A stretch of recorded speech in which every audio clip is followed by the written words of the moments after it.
6000 ആളുകൾ പങ്കെടുത്ത വലിയൊരു വിരുന്നാണ്. കുറെ ബിരിയാണി ബാക്കി വന്ന്. അപ്പൊ അതിങ്ങനെ കുഴിച്ചിടുന്നതിന് വേണ്ടിയിട്ടൊരു ബംഗാളിയെ വിളിച്ചു. അദ്ദേഹം വന്നിട്ട് കുഴി വെട്ടുന്നുണ്ട്. അദ്ദേഹത്തിന് അറിയൂല ഇതെന്തിനുള്ള കുഴിയാണെന്ന്.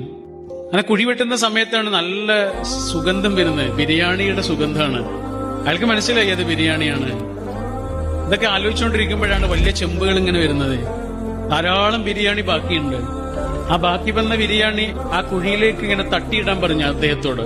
അയാൾ ആ കുഴിയിലേക്ക് തട്ടിയിട്ട് നിറഞ്ഞുപോയി. അപ്പൊ അയാളോട് ഇങ്ങനെ ചവിട്ടി താഴ്ത്താൻ പറഞ്ഞു. അയാൾക്ക് പറ്റുന്നില്ല. അയാളിങ്ങനെ വിങ്ങി പൊട്ടിയിട്ട് ഇങ്ങനെ നിൽക്കുകയാണ്. അപ്പൊ അടുത്ത് നിൽക്കുന്ന ആരോ ചോദിച്ചു, നിങ്ങളുടെ പേരെന്താ? ഗോപാൽ യാദവ്. നിങ്ങളുടെ വീട് എവിടെ? ബീഹാറിലാണ്. വീട്ടിൽ ആരൊക്കെയാ ഉള്ളത്? ഭാര്യയും മോളും. മോളെന്താ പഠിക്കുകയാണോ? അല്ല, അവള് മരിച്ചുപോയി. എങ്ങനെ? പട്ടിണി കൊണ്ട്.